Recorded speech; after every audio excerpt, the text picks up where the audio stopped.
Hey everybody, make another response to Nick IDICBeer, and he made another great video talking about varnishes. So I figured I would bring up varnishes, and there's a lot of talk about with varnishes actually. More than you would think of something that sounds so simple, but there's a lot to go over. The first and foremost thing is, why do you want to varnish? The reason why you want to varnish your models is because you need to protect them. The biggest thing is that your skin oil will get onto the models. You'll leave fingerprints on them, and really, if you have a good varnish on them, it really doesn't have the same effect on it. So being able to varnish your models, and it keeps them looking nicer longer, and it really protects them from the skin oil as well as chipping. But the main thing is the skin oil. It really, because acrylic paint is porous. It will always, even after it cures, it will remain porous. It'll absorb that oil. It'll absorb moisture in the air. So having a varnish on there really helps with the long-term survivability of the paint. So let's talk about. I'm going to go up here.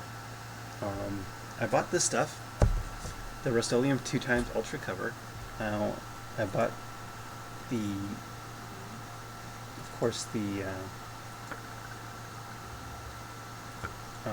Ultra Primer. The primer version of this is amazing stuff. This, it says matte clear. It's not matte. It's satin. It was really kind of disappointing. No matter what I did, it came out satin. So this was a big disappointment. I only got this because I was in between cans of the good stuff, which I'll get to. But you don't need a spray primer, or spray varnish, I mean.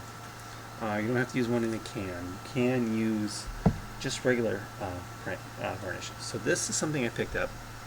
This is Vallejo Game Color matte varnish. You can see it's all worn out. I've had this for a while. And this works really well. This is an amazingly flat varnish. I don't know if it's acrylic or not. Probably acrylic. I'm not a big fan of acrylic varnishes for the same reason that acrylics are still porous.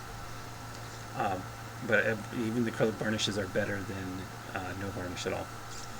But this I use for touch-ups. When I need to touch up a spot of the model, I can revarnish it with this. I also use this over decals to test for air bubbles. I use this all the time. This is just great stuff. So it's without a doubt a very flat varnish. This stuff, however, this is Badger Minatare's flat coat. There is nothing flat about this. You can see I used very little out of the bottle. This is gloss. This comes out almost completely gloss. Very disappointed with this Minatare flat coat. And actually, in generally, I'm very disappointed with the Minatare paints in general. I'm not that happy with them. This one, however, I've used quite a bit of this. This is the Minatare Gloss. I've used this a lot. The reason why I like these gloss coats is for over decals. I gloss something first and then I decal it. Or what I really use this for more than anything is on canopies. You wash the canopy thoroughly in soap and water, and then you put a gloss varnish over it, and it really keeps the clear plastic clear. One of the oldest tricks in scale modeling is to dip your clear pieces in Future, because Future floor polish, I don't think they call it Future anymore, is just pure clear acrylic. It's gloss clear acrylic. That's all it is, which is essentially what this is, but a lot more expensive. And since I really don't care about big bottles I don't use it often enough to worry about the big bottle of Future, I'll just stick with the gloss coat. So I just brush this on the canopies, and it gives a really nice gloss coat. I'm not a huge fan. Again, I'm not a huge fan of this because in order to get a really good gloss coat through the airbrush, it requires a very thick layer, and it doesn't turn out all that great, because if it chips, then you got to really. It's like, if you ever seen the clear coat peel on an automotive finish, that's what it looks like when this gets on there. Because if you just do a thin layer, it's not very gloss either. So the Minatare flat isn't flat, and the Minatare gloss really isn't all that gloss. Again, Minatare paints, I wouldn't bother. And of course, good old-fashioned GW Art Coat gloss varnish. I use this. You can see it's a very old bottle.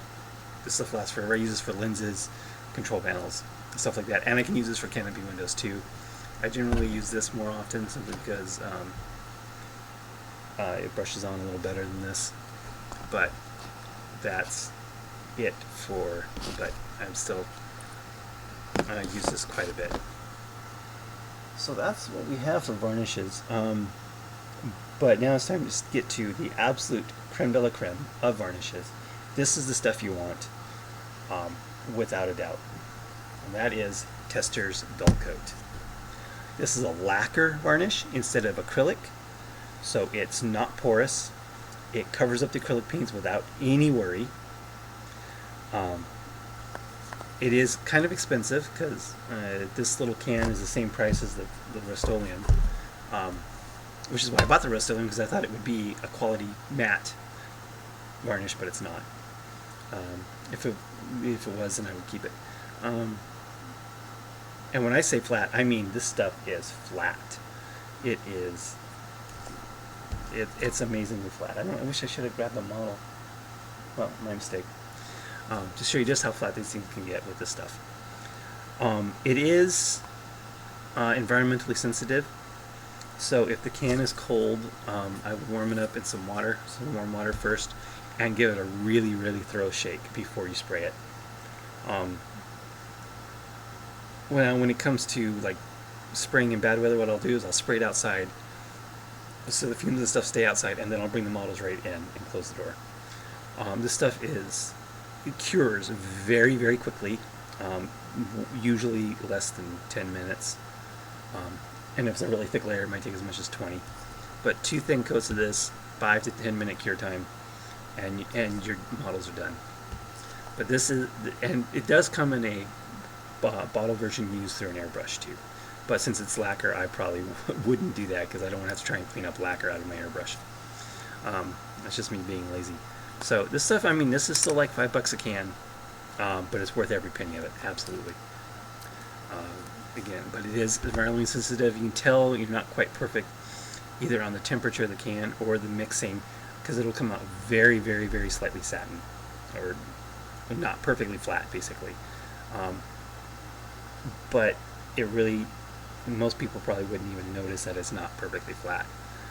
So really thoroughly shake this stuff up, warm it up. In fact, you can try that with any matte varnish before you spray it, is soak it in warm water. Just let the can sit there in warm water for a while, raise the temperature of the components, of the contents, which takes a while because this stuff is, a big thick metal can. It takes a while for the energy transfer to happen. And then thoroughly shake it. I did that with this stuff. It didn't help. It just didn't help. So this was sitting in warm water for 10 minutes. Thoroughly shook it up. Didn't make any difference. So that was a disappointment. This stuff comes out incredibly flat. I said I wish I should have grabbed a model, but I didn't. So that's it with varnishes. That's the trick to these spray varnishes: is you warm them up and you soak them in warm water, just like a 2-cup measuring cup with nice warm water, and just let it sit in there and actually mix it up thoroughly, and you will get amazing results. So again, Tester's Dull Coat. This is the pimp business. This is the varnish you want to get for your really good model. Oh, one other trick a lot of people use for these is they're doing like mini layers on a model. What they'll do is they'll do a quick spray of the stuff between layers to protect what they've already done, because it goes on super thin if you're careful. So that's a professional painter's trick, which I never had to use, but I've heard about it. Just a quick spray of the stuff between layers will protect what you've already done.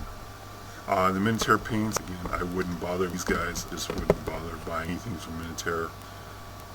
The more I use it, the more it's, the Vallejo color varnish is a little matte varnish, but again, it's still acrylic. So it still suffers from all the problems acrylic varnishes. Which is why I like this, because again, it's lacquer, not varnish. And the GWR coat is fine. It's a great gloss varnish. So that's, I think, all to go over. The varnishes. Tester's Dull Coat. That's what you want.